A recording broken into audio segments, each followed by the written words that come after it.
இஷான் தொடங்கலாம். அனைவருக்கும் வணக்கம். இன்றைய நிகழ்ச்சி 2111. இன்றைய சிறப்பழைப்பாளர் ரெக்கார்டிங் அம்மா போட்டாச்சுமா, அவர்களை தொடங்கிக்கலாம். கலந்துரையாடுவோம் பேரவை. ரெக்கார்டிங் போட்டாச்சு பாப்பா, தொடங்கிக்கலாம். காமராஜ் பாத்துக்கோங்க.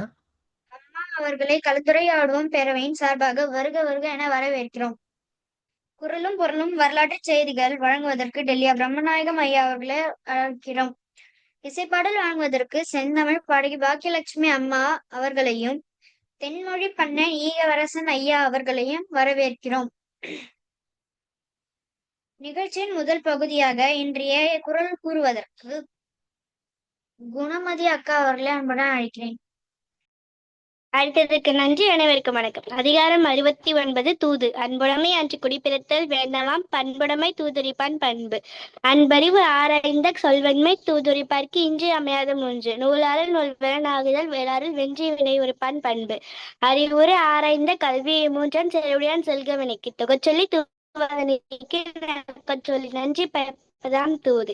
கற்றுக்க நஞ்சான் சொல்லி காலத்தால் தக்கது அறிவதாம் தூது. கடனறுதி காலம் கருதி இடனறுதி எண்ணி உரைப்பான் தலை. விடுமாற்றம் வேந்தருக்கு உரைப்பான் விடுமாற்றம் வாய்சரா வன்கணவன். இறுதி பயப்பிடம் எண்ணியான்று இறைவருக்கு உறுதி பயப்பதாம் தூது. நன்றி.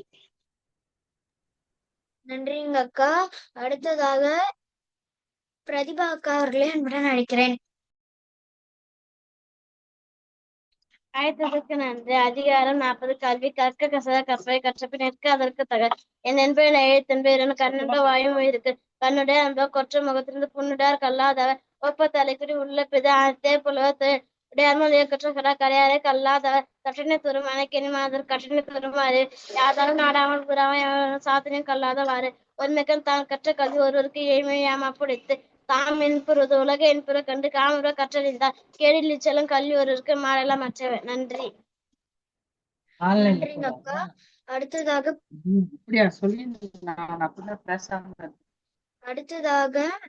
கணேஷ்குமார் அண்ணா அவர்களை அன்புடன் அழைக்கிறேன். வணக்கம். அதிகாரம் 8 கயமை. மக்களை போல அவரண்ணா ஒப்பார் யாம் கண்டதில் நன்றி கயத்திலுடைய நெஞ்சு தாவளமில்லர் தேவர் என்னை கய ஆழ்ந்த செய்தவர்களான் அகப்பட்ட ஆவாரை மிகப்பட்ட செம்பாக்கு அச்சமே கிழது ஆசாரம் மற்றும் அவொன்றில் உண்டாம் சிறிது அறப்பறை என்ன கைவதம் என மரப்பில் குவித்திருக்கலாம். ஈர்ங்கு எதிர கைப்போடு குறுங்க அழகாருக்கு சொல்ல பயன்படும் சண்ட பெரும் கொல்ல பயன்படும் உடுப்பது உண்பது கண் ஒழுக்கான வற்றங்கு எட்டிற்குரிய கைவல் விற்றுக்குரிய. நன்றி. நன்றிங்க அண்ணா. அடுத்ததாக சுவாதி அக்கா அவர்களை அன்புடன் அழைக்கிறேன். நன்றி. அனைவருக்கும் வணக்கம். அதிகாரம் 14 ஒழுக்கம் உடைமை. ஒழுக்கம் விழுப்பம் தரலாம், ஒழுக்கம் தேரினும் கொம்பப்படும். பரிந்தோம்பி காக்க ஒழுக்கம் தெரிந்தோம்பி தேரினும் அஃதே துணை. ஒழுக்கம் உடைமை குடிமை துக்கம் இழந்த பிறப்பாய் விடும். மரப்பினும் ஒத்து குழலாகும் பார்ப்பான் பிறப்பொழுக்கம் குன்ற கெடும். அழுக்காறு உடையார்க்கண் ஆக்கம் போன்று இல்லை ஒழுக்கம் இளையார்க்கண் வேறுது. அனைவருக்கும் நன்றி, வணக்கம். நன்றிங்க அக்கா. இசைப்பாடல் வழங்குவதற்கு செந்தமிழ் பாடகி பாக்கியலட்சுமி அம்மா அவர்களை அன்புடன் அழைக்கிறேன். நான் பாடிடுறப்பா முன்னாடி. இசைப்பாடல் வழங்குவதற்கு தென்மொழி பண்ணன் ஈகவரசன் ஐயா அவர்களை அன்புடன் அழைக்கிறேன். வணக்கம். மாலை நேரம் பாடல். உள்ளத்திலே உண்மை மொழி உலட்டினிலே கனிந்த மொழி கள்ளமற்ற தொண்டு நலம் பாண்டியா நம் காலத்திற்கு தேவையடா பாண்டியா நம் காலத்திற்கு தேவையடா பாண்டியா உள்ளத்திலே உண்மை மொழி உலட்டினிலே கனிந்த மொழி கள்ளமற்ற தொண்டு நலம் பாண்டியா நம் காலத்திற்கு தேவையடா பாண்டியா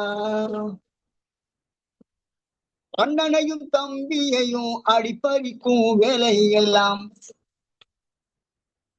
அண்ணனையும் தம்பியையும் அடிப்பறிக்கும் வேலையெல்லாம் எண்ணுதற்கு நெஞ்சு சூடும் பாண்டியா நம் இனத்தினையே கீழ்ப்புதைக்கும் பாண்டியா நம் இனத்தினையே கீழ்ப்புதைக்கும் பாண்டியா உள்ளத்திலே உண்மை மொழி உதட்டினிலே கனிந்த மொழி கள்ளமற்ற தொண்டு நலம் பாண்டியா நம் காலத்திற்கு தேவையடா பாண்டியா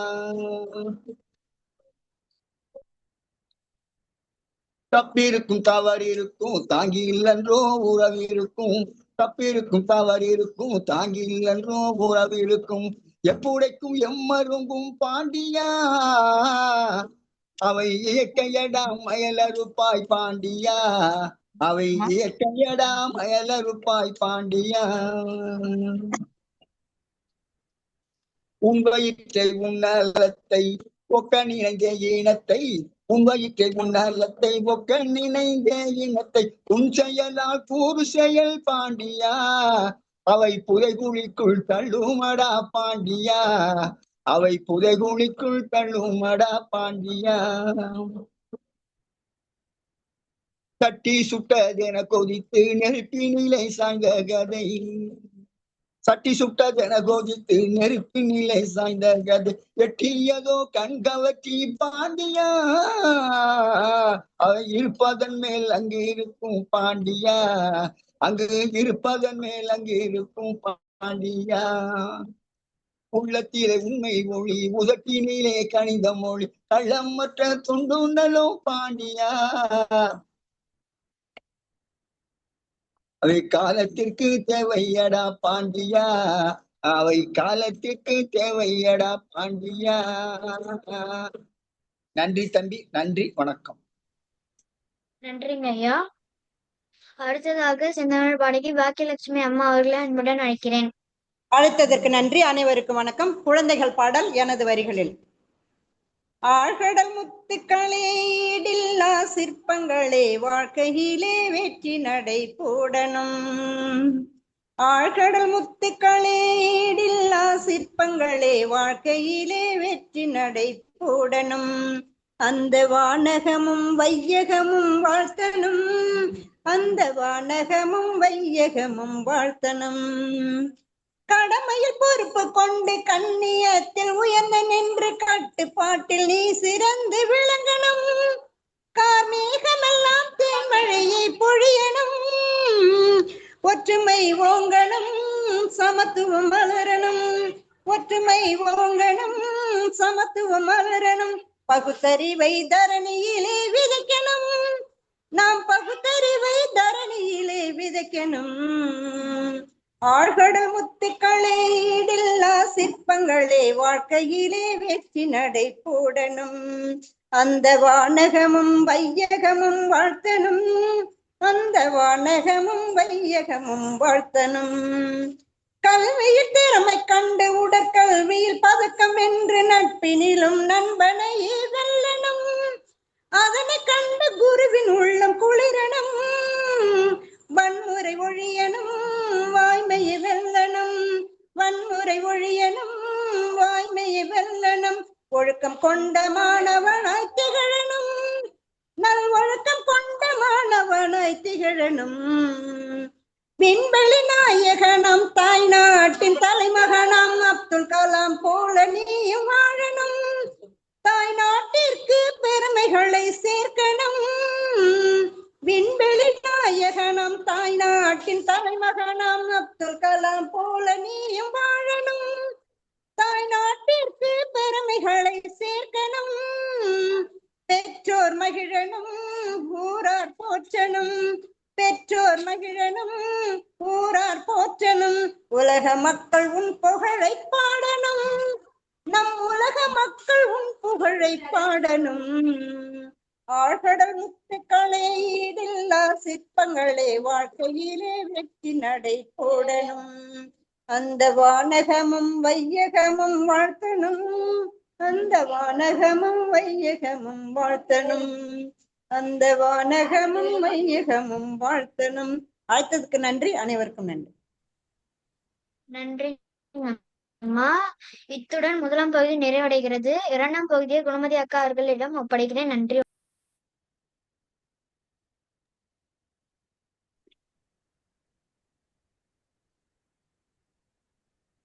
ஸ்வாதி அக்கா பலகை பகிர்.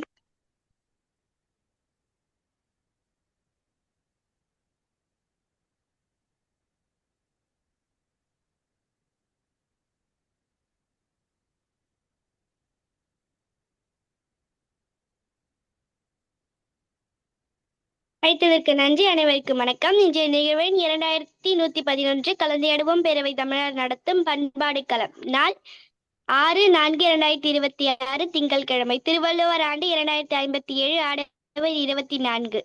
இன்றைய சிறப்பழைப்பாளர் அமுதா சிங்காரவேலு கோவை.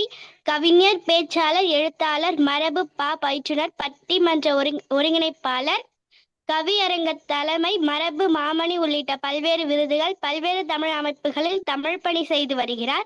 நிகழ்வு ஒருங்கிணைப்பாளராகவும் பட்டிமன்ற ஒருங்கிணைப்பாளர்களாகவும் பணியாற்றுகிறார். 4 நேரடி மற்றும் இணைய கவியரங்கம் மற்றும் பட்டிமன்றங்களில் கலந்து கொள்கிறார்.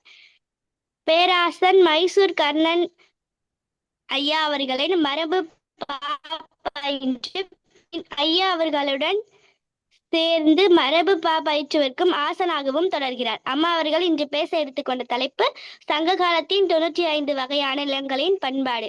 அம்மா அவர்கள் 6 மணி வரை உரையாற்றலாமா? நன்றி அம்மா. அனைவருக்கும் வணக்கம். கலந்துரையாடுவோம் பேரவை தமிழ்நாடு நடத்தும் பண்பாட்டு களம்.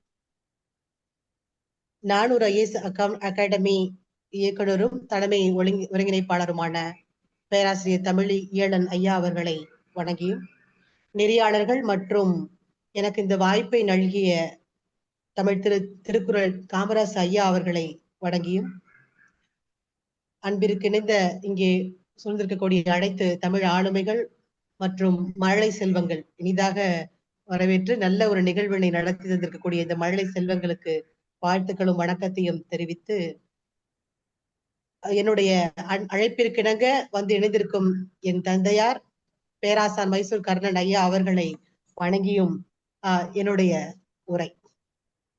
இன்று நான் எடுத்துக்கொண்டு இருக்கக்கூடிய தலைப்பு சங்க காலம், அதன் நூல்கள் என்ன, அது என்ன சொல்லப்பட்டிருக்கிறது, உட்பொருள் என்ன, அதில் உள்ள கருத்துக்கள் என்னென்ன, அது என்னெல்லாம் இருக்கிறது, அதெல்லாம் என்று நான் சொல்ல போகிறேன். அதே போல அதில் சொல்லப்படக்கூடிய மக்களின் வாழ்வியல் முறை என்ன என்பதை பற்றியும், அதை சார்ந்த அந்த வாழ்வியல் முறையோடு சார்ந்த நிலங்களின் பெயர்கள் என்ன என்பதை பற்றியும் நான் இங்கே உரையாற்ற இருக்கிறேன். அதில் முதலாவதாக தமிழ் இலக்கியங்கள், சங்ககால தமிழ் இலக்கியங்கள் என்ன என்பதை பற்றி பார்ப்போம். தமிழ் இலக்கியங்கள் அகத்தியமும் தொல்காப்பியமும் அதில் முதல் இடம் பிடித்திருக்கிறது. அதே போல 14 மேற்கணக்கு நூல்கள், இதில் 8 தொகை, குறுந்தொகை, ஐங்கூறு நூறு, 10 அகநானூறு, புறநானூறு, பரிபாடல், கலித்தொகை இவைகள்லாம் இடம்பெற்றிருக்கிறது.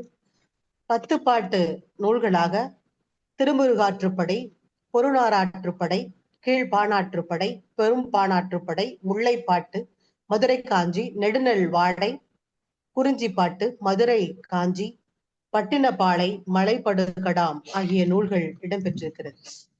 14 கணக்கு நூல்களில் நாலடியார், நான்மணிக்கடிகை, இன்னா 40, கார் 40, இனியவை 40, கடவழி 40, ஐந்திணை 50, திணைமொழி 50, ஐந்திணை 70, திணை மாலை 150, திருக்குறள் மற்றும் திருகடுகம் இடம்பெற்றிருக்கிறது. சங்ககால நூல்கள் தரும் செய்திகள் என்னென்ன அப்படின்னு நாம பார்க்க இருக்கிறோம். சங்ககால நூல்கள் என்னெல்லாம் நமக்கு சொல்லுகிறது என்று ஒரு மேலோட்டமான ஒரு பார்வை.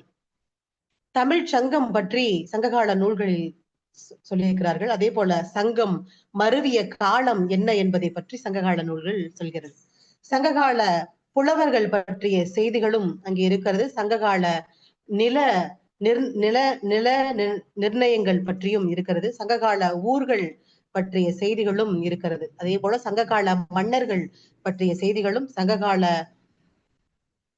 நாட்டு மக்களை பற்றியும், சங்ககால கூட்டாளிகள் யாரார் என்பது பற்றியும், சங்ககால விளையாட்டுகள் என்ன என்பது பற்றியும், சங்ககால மலர்கள் என்ன என்பதை பற்றியும், வாழ்வியலோடு சேர்ந்த பல நுட்பமான செய்திகள் சங்ககால நூல்களில் இடம்பெற்றிருப்பதை காண முடிகிறது. அதே போல ஐந்திணை மனநிலை என்பதை பற்றியும், ஐந்திணைகளுக்கு உண்டான மனநிலை நாம் 5 திணைகள் என்று பார்த்திருப்போம். 5 மனநிலைகள் என்ன என்பதை பற்றியும் அந்த நூல்கள் வழியாக காண முடிகிறது. தமிழ்நாட்டில் பாலை என்ற ஒரு நிலை என்ற ஒரு நிலம் இல்லை என்று கூறப்படுகிறது. ஐந்து நிலங்களை நாம் பார்த்திருப்போம். குறிஞ்சி, மருதம், முல்லை, நெய்தல், பாலை என்று. அதை பாலை என்ற ஒரு நிலம் இல்லை என்று பார்க்கிறோம் தமிழ்நாட்டிலே. இதை முல்லை நிலமும் குறிஞ்சி நிலமும் நிலம் கோடையில் வெப்பத்தால் திரிந்து பாலை என்றும் படிம நிலையை அடையும் போது அது பாலை என்று கொல்லப்படுவதாக அக்கால குறிப்பு செய்கிறது. இது ஒரு ஒழுக்க நிலையை சொல்வதாகவும் சொல்கிறார்கள். மழை பொழிந்த பின்னர் அந்த நிலை சரியாகும் என்றும் இது மக்களின் வாழ்வியலோடு சம்பந்தப்பட்டதாகவும் இலக்கியம் கூறுகிறது.